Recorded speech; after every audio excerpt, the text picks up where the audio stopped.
of hemp makes 20 barrels of oil. No need for pesticides to poison all our soil. People got no food, they got no clothes, they got no rest. Right now it's time for hemp.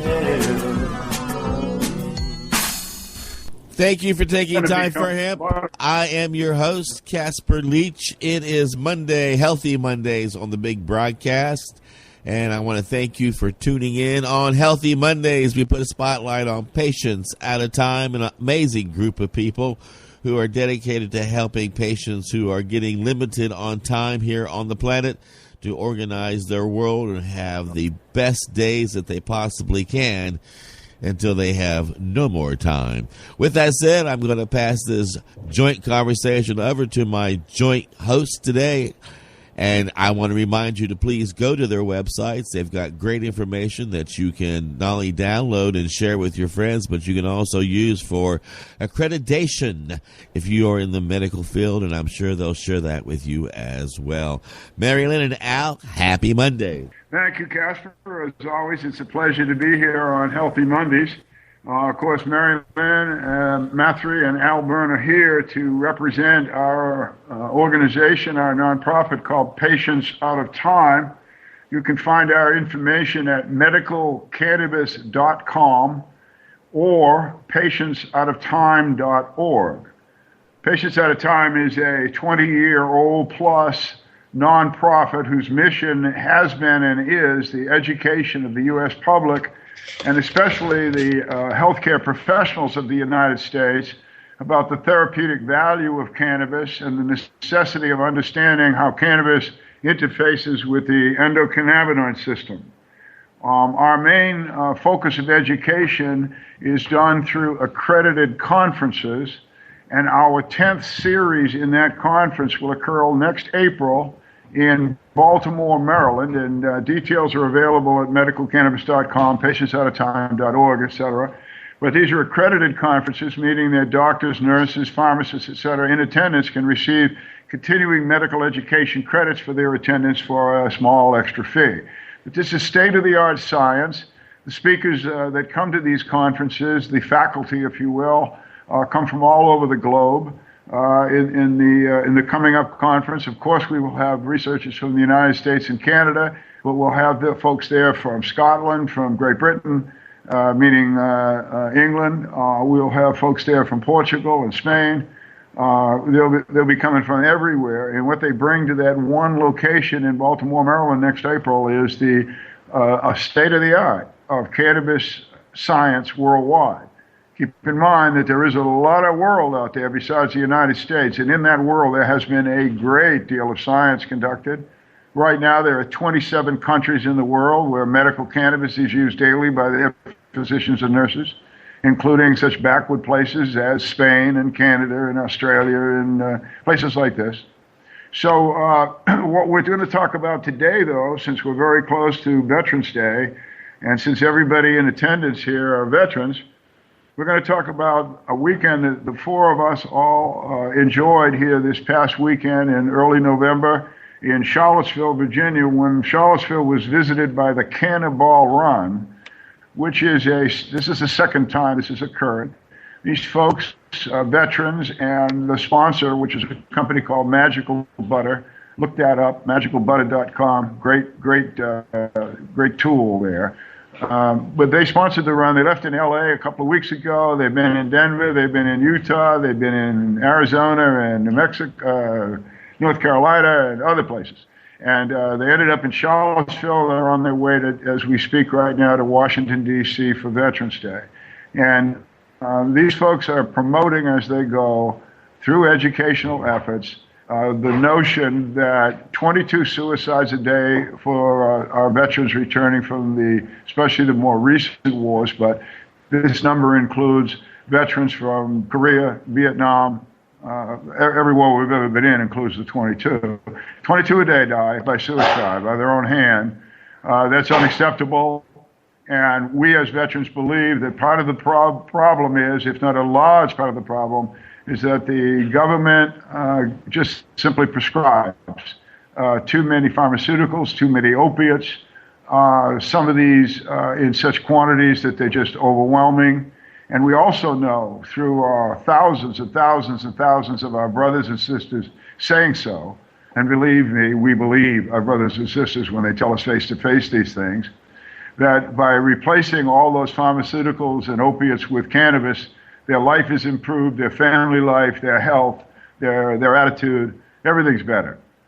So the idea of the Cannonball Run is to spread that message across the country and to end up in D.C. and demand, as veterans, that we be allowed to use cannabis. We believe we've earned that right, and we believe we have that right no matter where we live in the United States, whether it's a legal state or a non-legal state.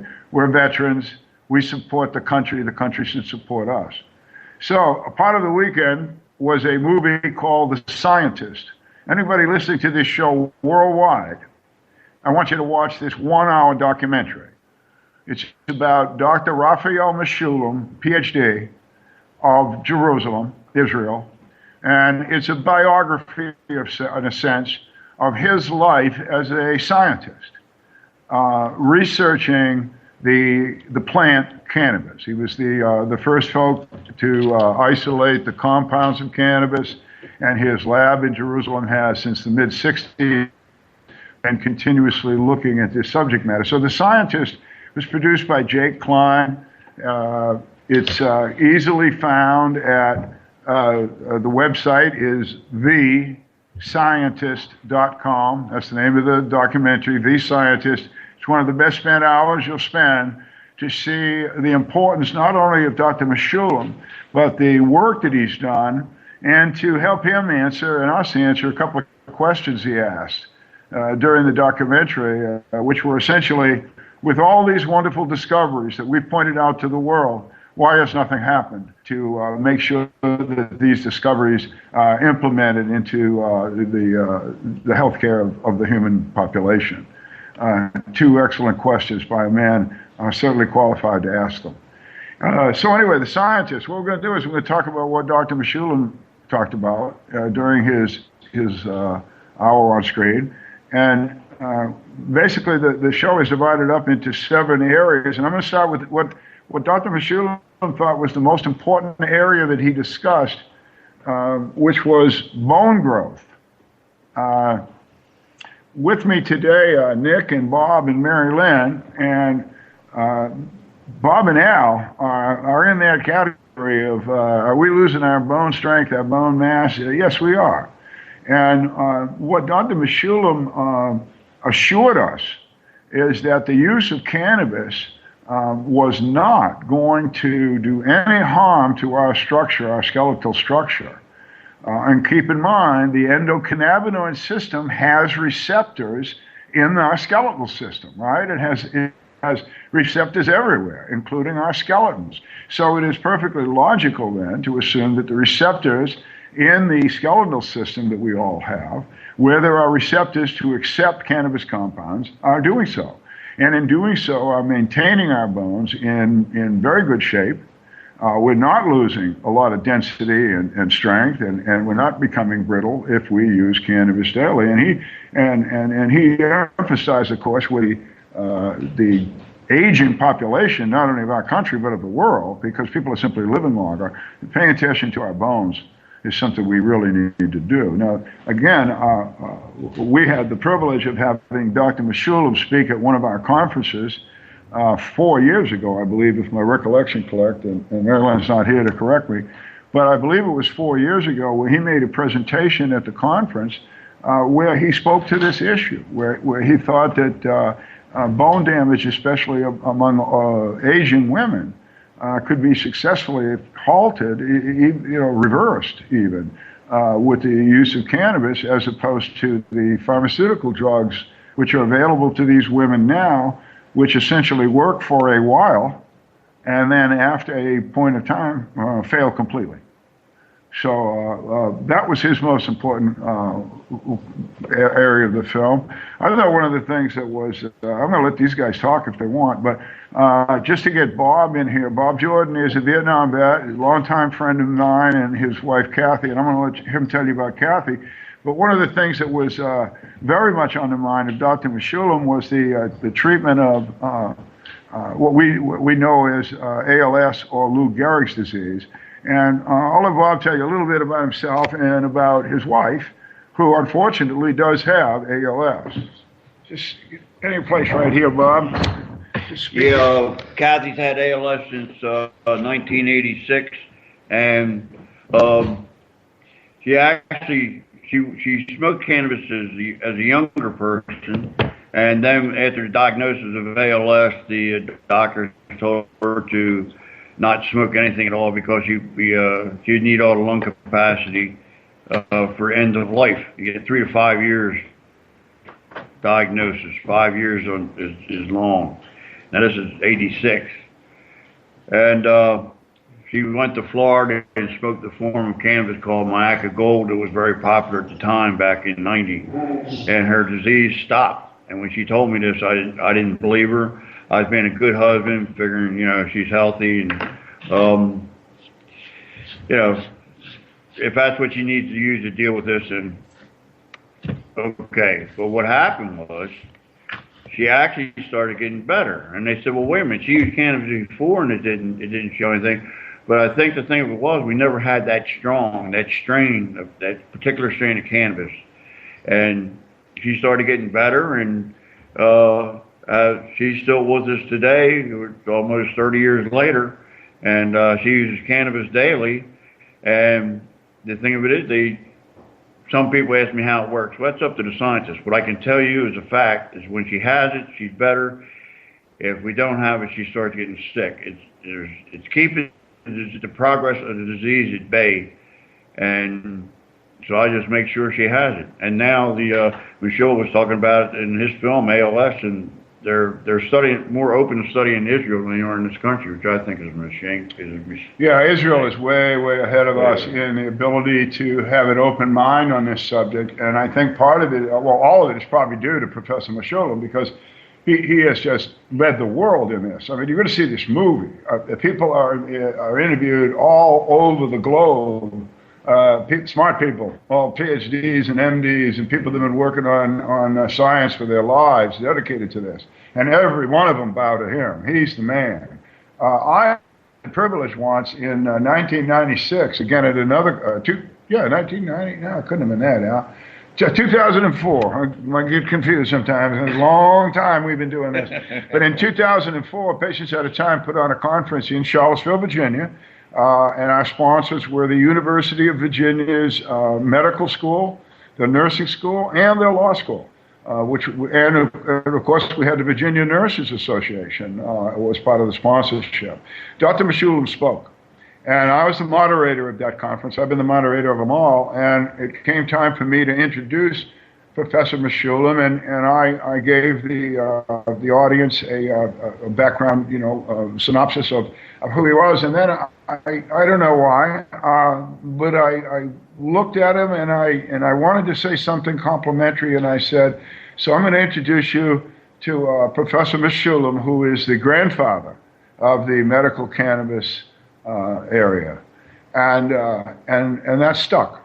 We now think of him as the grandfather of this whole movement. And I did go to him privately after the conference, he and his wife, and said, gee, I hope I didn't say something wrong. And he said, oh, no. He says, I'm a grandfather. I like being a grandfather, and that's okay. And actually that was brought up in the movie. So I'd just like to go on record that I guess I named Professor Meshulam the grandfather. But in talking about grandfathering, he talked about kids, right, Bob? I mean, he was in there and he was saying he actually had an experiment going, a clinical study going in Israel, run by he and colleagues, where they were giving a concentrated cannabis product. I'm not sure exactly what it was.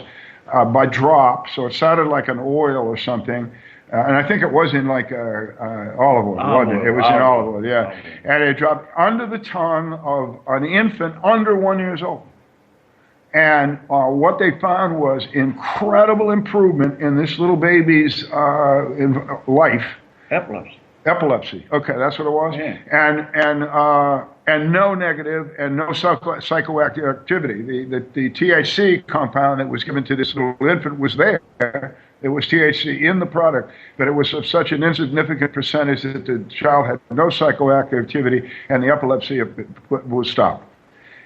So, there's another a bullet place we talk about. Kathy having ALS for essentially diagnosed for 30 years, Bob. Diagnosed. And again, if you listen to what Bob said, a long-term prognosis of life for that is 5 years.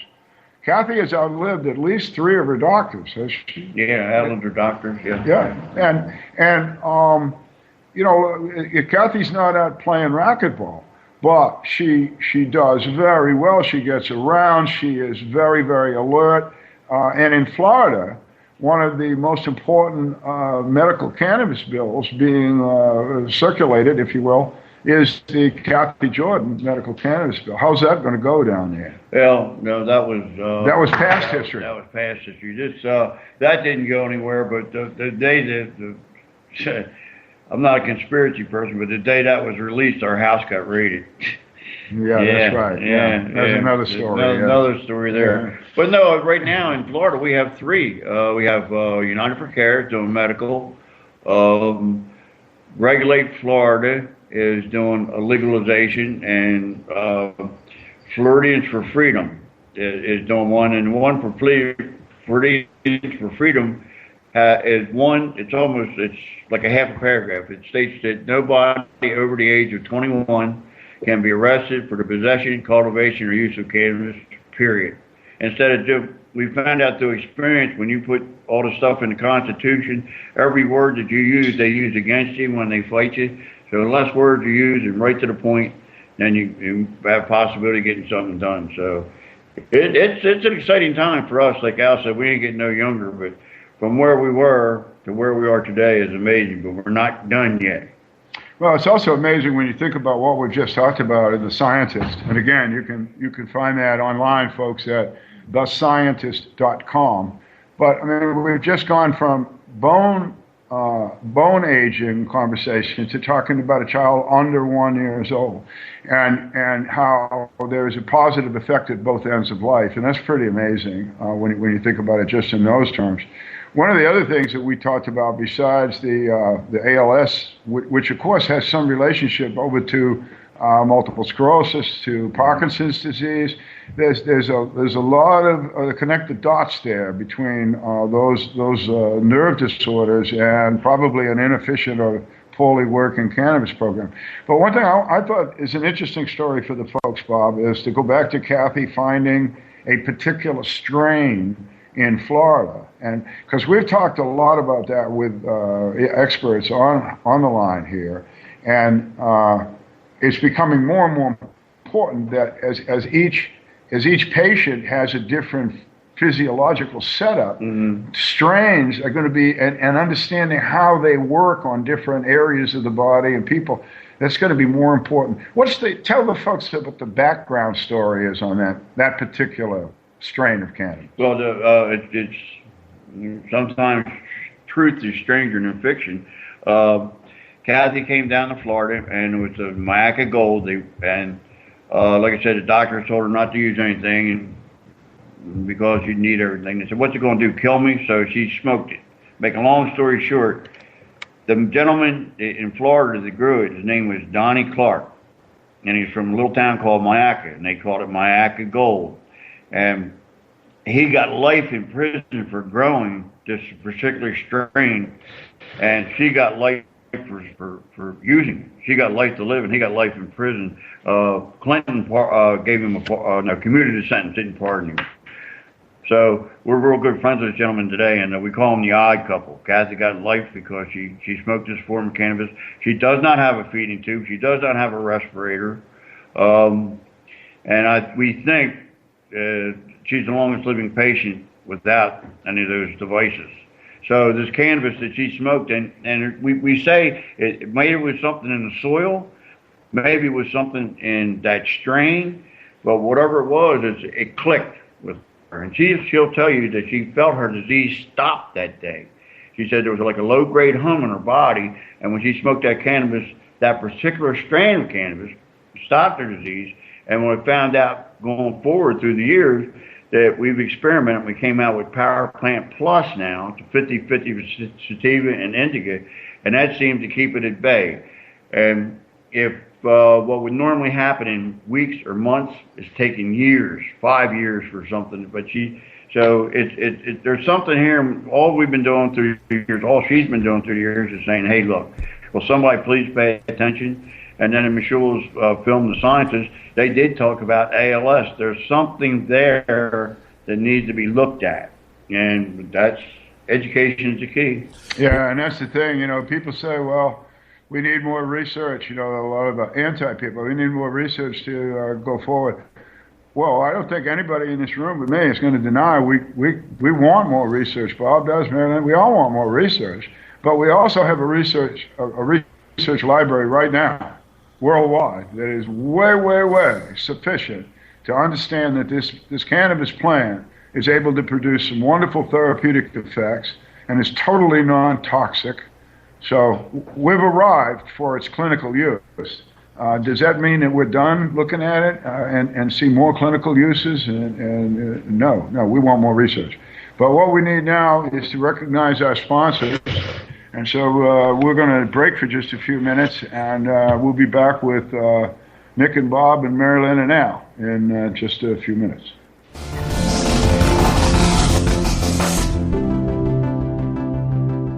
You are listening to the Time for Hemp Global Broadcasting Network.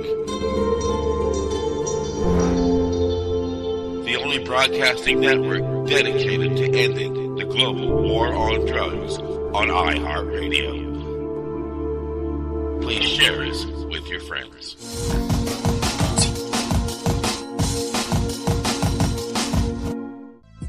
THCF Medical Clinics are the premier physicians clinic in the United States. THCF has offices all across the United States from Hawaii to Michigan. THCF Medical Clinics has helped approximately 150,000 patients obtain their medical marijuana permits to legally possess, grow, and use medical marijuana. If you have chronic pain, multiple sclerosis, or any other neurological degenerative disease, or if you have any gastrointestinal disorders such as GERD, irritable bowel syndrome, or if you have AIDS, cancer, spastic disorders, seizure disorders, or glaucoma, call us at 1-800-723-0188 or visit us online at hemp.org.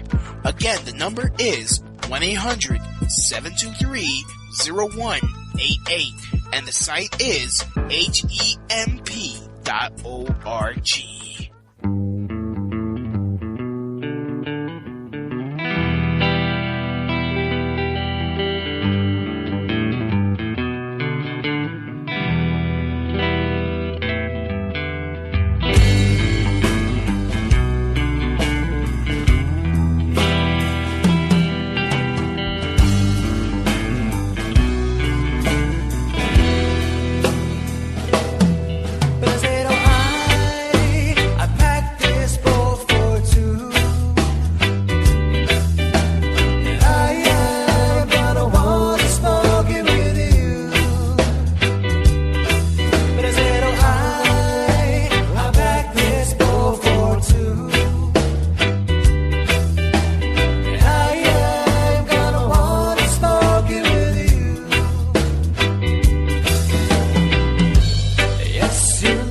for two.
Yeah, baby, I did. I packed this bowl for two, and since you're not here, I'm going to smoke it without you. How's that? That works for me. It is Monday. Happy Monday. I'm going to remind you that we are a global broadcasting network, no longer just one program, but now we have about 20 hosts on the global broadcasting network that are dedicated to ending prohibition all around the world. You can find us on iHeartRadio, Tumblr, SoundCloud, iTunes, Google+, and we're on Roku TV as well. And like a good joint, we are best when shared with friends. It is Monday, Healthy Mondays, putting a spotlight on all the amazing people at Patients at a Time. If you are in the field of medicine, you can also get accreditation by going to their website and checking out their programs there. They've also got other information that you can share with your friends, great content about the need to utilize cannabis for making our bodies, minds, and spirits healthy. With that said, I'm passing this joint chat back over to my joint host here on the Big Joint Broadcast on Time for Hemp. Thank you, Casper. This is Byrne back with Lynn, Mathree, and my guests Bob and Nick to discuss various issues today about the therapeutic use of cannabis. We were talking about the scientist. One of the discussions that we had with Dr. Meshulam, a private conversation with him by Skype, was about post-traumatic stress and TBI.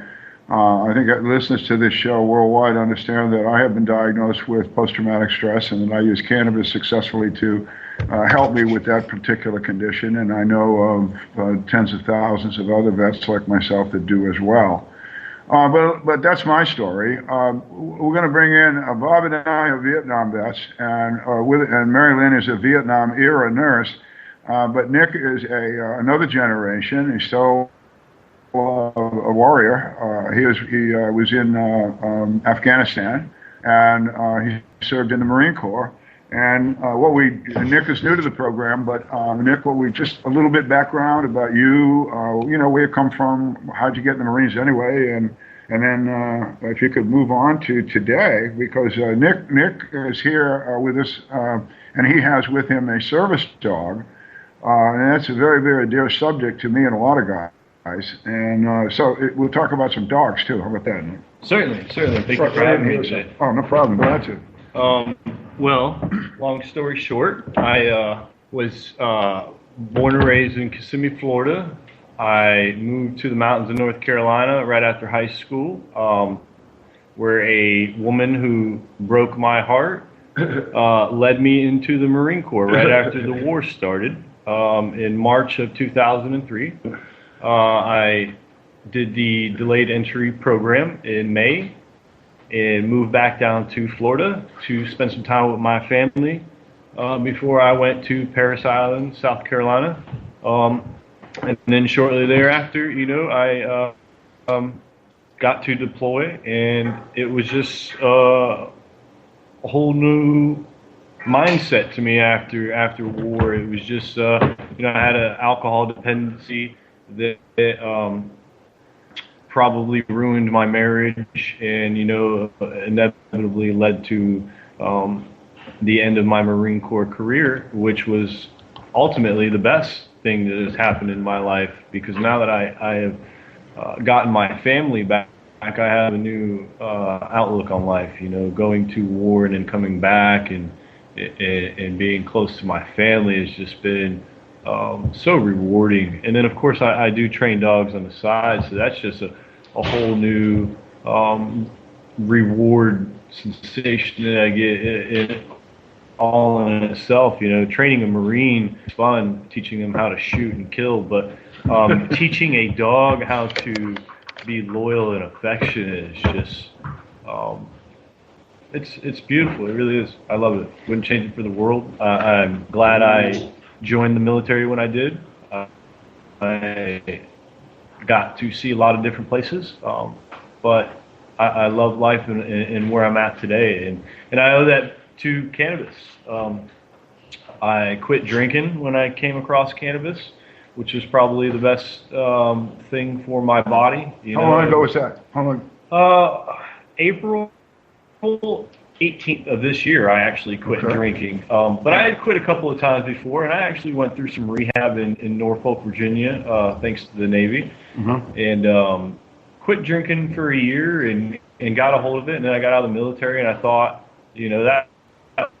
that was my biggest reason for drinking was the military. So I thought I, of course, had a handle over it at that point once I left the military. But no, there's still stupid people everywhere that, upset me when I'm drinking. So the best decision after that was just ultimately quit drinking. But the cannabis is what you thought helped? You didn't? No, I truly believe that. I truly believe it has allowed me to kind of mature to that sense. I came across cannabis, and then, probably a year after coming across cannabis is when I decided to make that decision to quit drinking alcohol.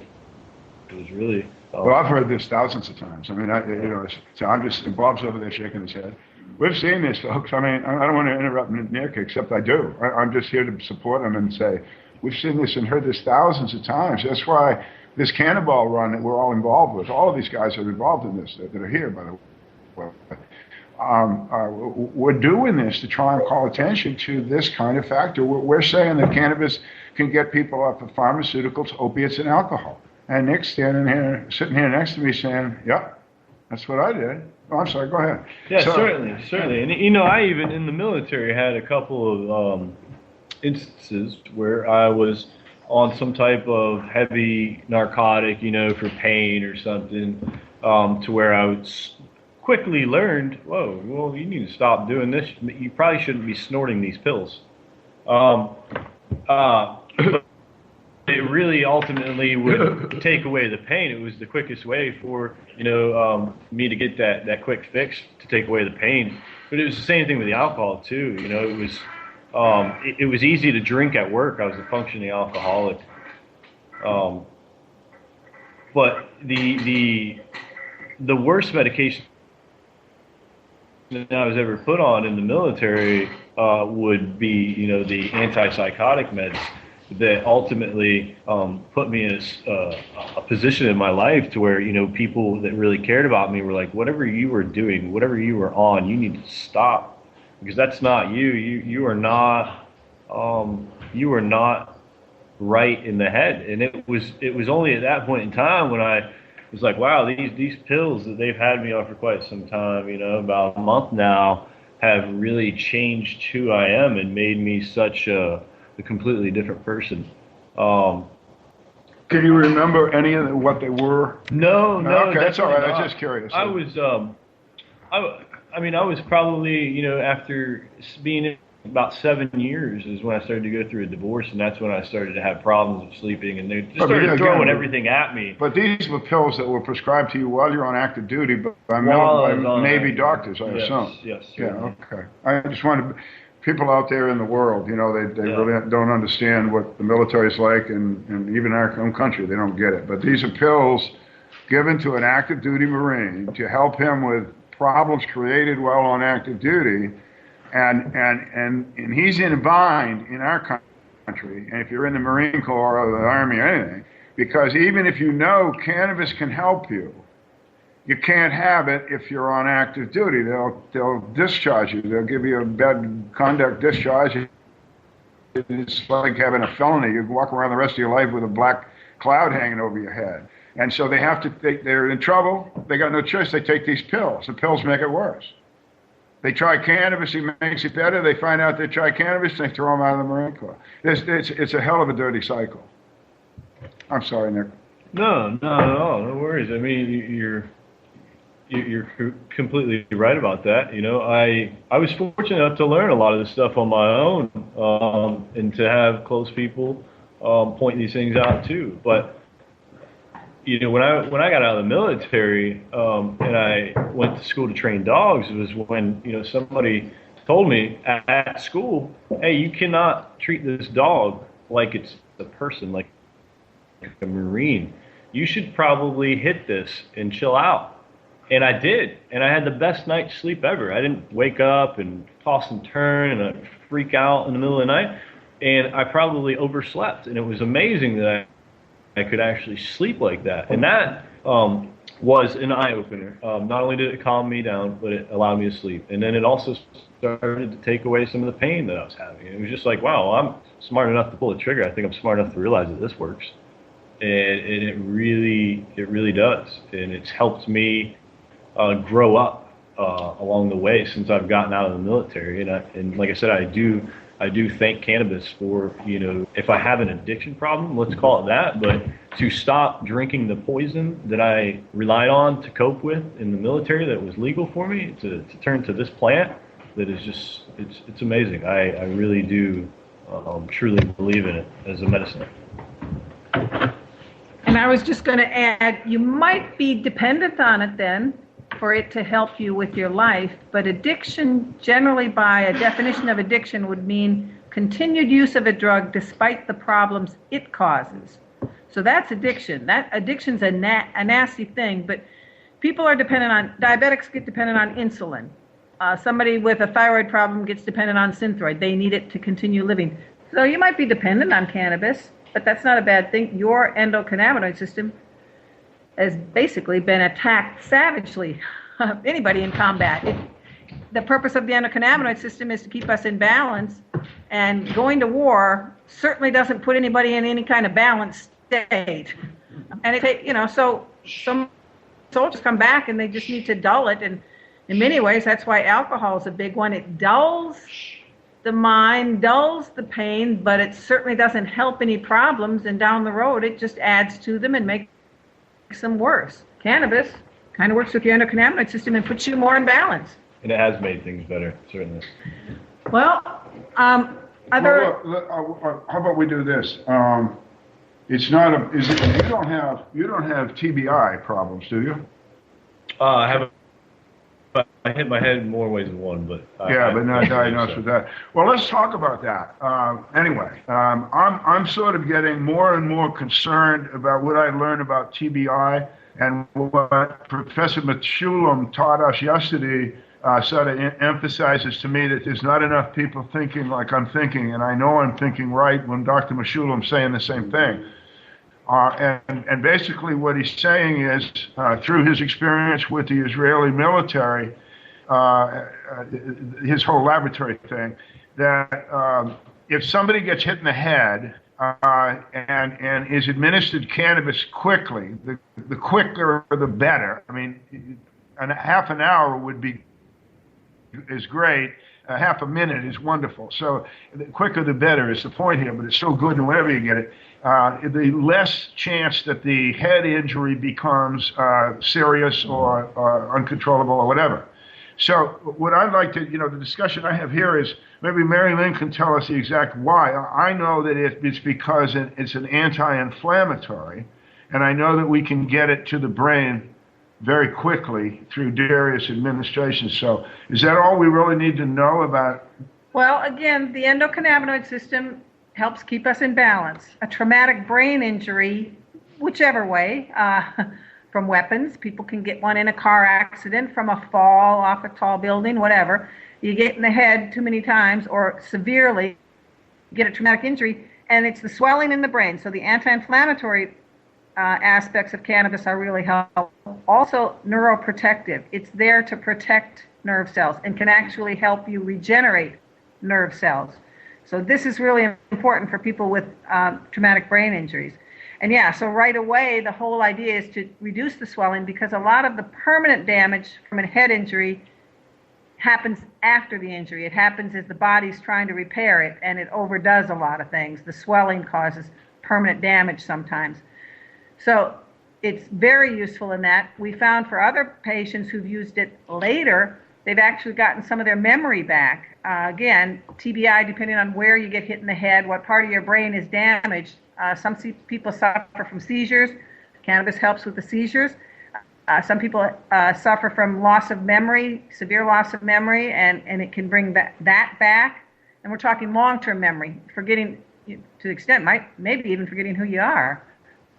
So cannabis is very helpful for that. Again, it's just putting the body back in balance.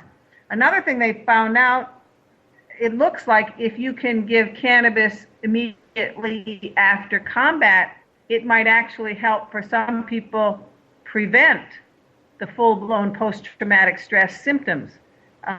So rather than many vets coming back from war, being troubled, maybe getting a little counseling, unfortunately getting the wrong type of prescription medications, the trauma is there with them. It's not going away. They're having a hard time dealing with it. Their endocannabinoid system has been overstressed, and cannabis can come in and just help that in many ways. But given it right away, it can actually maybe prevent all of the flashbacks, prevent the anxiety, the depression, the anger bursts, all the different things that can happen post-trauma. Let me go back to TBI, though. Okay, it's an anti-inflammatory and it's a neuroprotectant. And everybody, when we talk about that, I don't know about everybody, but the vast majority, way up there in percentage, talk about it, and they think about soldiers and people like that, or maybe an automobile accident, violent crashes. And I'm going to make another point. Having been an athlete all the way through my college years, I played football, I played hockey, I played rugby. I've seen some head injuries. I've had a couple, and that's TBI. That's what traumatic brain injury. When you get cold cocked or your ears are ringing and when you open your eyes, all you see is white shit, stars flowing around and weird crap. You got a TBI, and I'm with Mary Lynn. That I wonder if in those days, instead of just being told to shake it off, somebody had handed me a joint, how it would have been better for me and everybody else. And then I'd like you to extrapolate that to what's going on today at every level of rough sport. Football for little kids, hockey, girls doing sports, and they got helmets on it. But I'm telling you, every time you get whacked, if you're heading a soccer ball or if you're taking a puck in the forehead, you're getting a hell of a blow that needs cannabis. And I'm talking about all the way down to where we talked about earlier, to if it has to be under 1 year old that needs that treatment, then that baby should get it. So there's another controversial issue that I'd like to talk about. But you think about your child, how that child hits its head in sport, and think about how you might want to learn about how cannabis can help your child, and then maybe work for some rule changes to reduce that sort of injury. Yeah, it'd be great to see some rule changes. What you might have heard in the news is about athletes, football players, others in their 30s, having dementia problems, severe dementia. And it is from traumatic brain injuries, but what they call it is chronic traumatic encephalitis. They've been hit on the head so many times that it's literally caused some permanent brain damage, which leads to loss of memory. And it's really hard for these people to cope.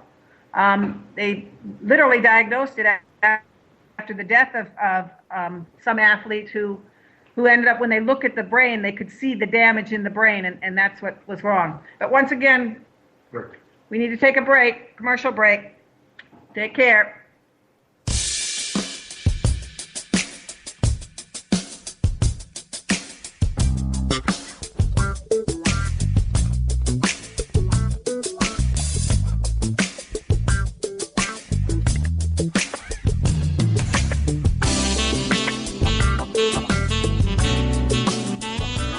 You are listening to the Time for Hemp Global Broadcasting Network.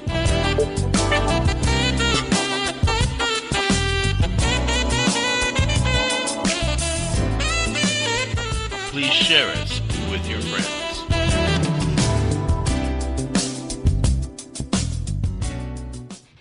Serious Seeds is your source for quality cannabis and sativa seeds. Serious Seeds are the creators of legendary strains like AK-47, Bubblegum, Chronic, Cali Mist, and White Russian. The AK-47 is probably the most awarded strain on the planet. The high THC content of AK-47 makes it the perfect medical strain for patients seeking quick pain relief. Cali Mist is an almost pure sativa. Female medical cannabis patients have reported that this strain helps relieve menstrual cramps. Serious Seeds just acquired another Dutch high-quality seed bank, Magus Genetics. From now on, Serious Seeds can offer you even more award-winning strains. The fine folks at Serious Seeds strive to breed the best cannabis genetics that they can find, so patients can rely on the effectiveness of their medicine. Go to SeriousSeeds.com to grow your medicine. That site again is SeriousSeeds.com. Well, I once had a bow, gut green reefer, a big fat yellow bee, much, much sweeter. Mighty don't hide it. Mighty don't hide it. Well, mighty don't hide it. Mighty don't hide it. Well, mighty don't hide it. Fire up right now. Yeah, do fire up right now if you're dealing with all kinds of different types of medical issues, as we say in Indiana, issues that medical cannabis can assist you with. And pack your vaporizer, pack your bowls, pack your pipes, wrap up a joint, whatever it takes, puff on that thing and get yourself healthy. That certainly does help a lot of people get up and get going, have a better quality of life. With that said, we're passing the conversation back to my joint host here on the Big Joint Broadcast. Thank you, Casper. Al Byrne back here, and we've just got about 5 minutes, folks. So let me just recap a little bit about where to get the information about Patients at a Time. First, you can go to medicalcannabis.com. You can get the same information at patientsatatime.org. I'd like to give you again I'd like to urge you again to watch The Scientist. It's an hour long. It's excellent. You can find it at thescientist.com. And then Patients at a Time in collaboration with SciTen Incorporation has also another website where medical doctors, nurses, pharmacists, other healthcare professionals can get online accredited information about the endocannabinoid system and the uses of medical cannabis. And that address would be themedicalcannabisinstitute.org. I'll repeat that, and you need the THE. Themedicalcannabisinstitute.org. That's online accredited courses. Docs, nurses, etc. They pay for each CME hour. There is a fee. It's very reasonable. Themedicalcannabisinstitute.org, or you can go via medicalcannabis.com. Doesn't matter. And also, I'd like to remind you that as veterans, we expect that we would be taken care of when we came back from our various conflicts. I mean, the country sent us there, and we did what we were asked, and we're back. And we're not being taken care of. And that's what the Cannonball Run is all about. And you can find that on, you can go to Facebook. It's probably the easiest place. And look up the Cannonball. That's CANNA Ball Run for veterans. You can probably look that up again on Facebook. Cannonball Run for veterans. I give you all kinds of information, as we spoke earlier, about why we want to have the option, no matter where we live as veterans, to use cannabis medically instead of the poisons that we think we are giving, which we and our brothers and sisters very much believe that for most of us are not particularly helpful or sometimes very deadly. 22 suicides a day is unacceptable. It's unacceptable. And I suspect that there are some active duty U.S. military personnel, maybe somebody even up as high as the White House might tune into this show. And if so, I'd like to just say something as a retired lieutenant commander in the Navy to the man who is the commander-in-chief of our military forces. Sir, as a commander-in-chief, you can issue an order to the Veterans Health Administration to accept every veteran into the Veterans Health Administration system using cannabis as medicine and not be penalized for doing so. If you're a veteran in a legal state, this is true. A cannabis patient that's a veteran could be treated in a veterans hospital. If you live in Florida like Bob or Virginia like myself, that is not true. So, sir, as a commander-in-chief, I believe all the troops should be treated equal. I think that the Korean guys and the Afghan guys should get the same treatment. And I think it shouldn't matter where they live and what state they're living in. So if you could just change that by issuing an order, I certainly would much appreciate it. Yeah, for many years, the veterans have been used, or active duty military have been used as guinea pigs, whether it be starting out drug testing on people to see what's in their system, or other drugs and medications. And this is one they're asking for because it helps. So that's the one that should be granted. And until next week, time for Hemp, Healthy Mondays. This is Mary Lynn Mathree and Al Byrne for Patients at a Time. Take care. And I want to remind people that we are a 24-hour a day, 7-day a week, all broadcasting, all cannabis, all the time network. You can find us on iHeartRadio, Tumblr, and SoundCloud. Please share us with your friends. That's how we get found. All the information that's being shared by our host is so important for people to hear. I am so honored to be working shoulder to shoulder with such an amazing team. And that amazing team is dedicated to ending prohibition all around the world. And remember, the next time you hear me, you'll know that it's time for hemp. Look at all that money, yeah, the money that they spent. Take another look and spend some time for hemp. Don't cut trees for paper, cause it hurts the environment. Stop deforestation, yes. Posted at the ACLU on October 30th, 2013, under the title, Where's the Suspicion in Government's Suspicious Activity Reports? The report opens with, in 2008, the federal government launched programs to collect so-called suspicious activity reports around the country. Government documents obtained by the ACLU show that these programs have operated without adequate privacy safeguards or guidance on the definition of suspicious activity, resulting, as we feared, in violations of Americans' First Amendment rights and their privacy rights, as well as racial and religious profiling. The proof is the government's own documents. The ACLU released recently its latest Eye on the FBI alert as part of their Mapping the FBI campaign.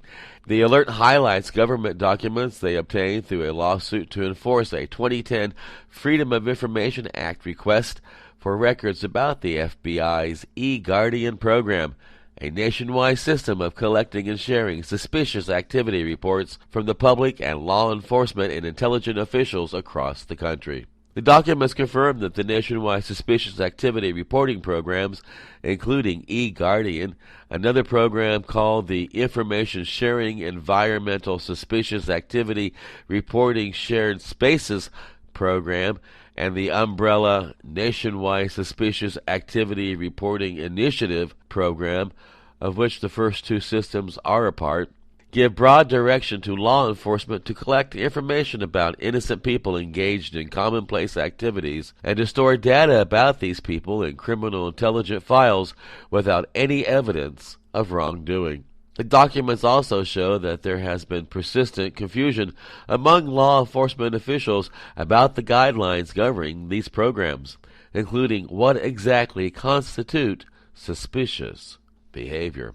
The ACLU obtained emails showing that several fusion centers and state and local law enforcement agencies have resisted using eGuardian because of concern over the inadequacy of the system's privacy policy, the lengthy retention of the data in the system, and the lack of guidance about how the system works. The ACLU also secured documents demonstrating that vague and expansive definitions of suspicious activity have been confused among law enforcement officials, underscoring the ACLU concern that suspicious activity reports will be based on racial or religious profiling or the exercise of the First Amendment's rights, rather than evidence of wrongdoing.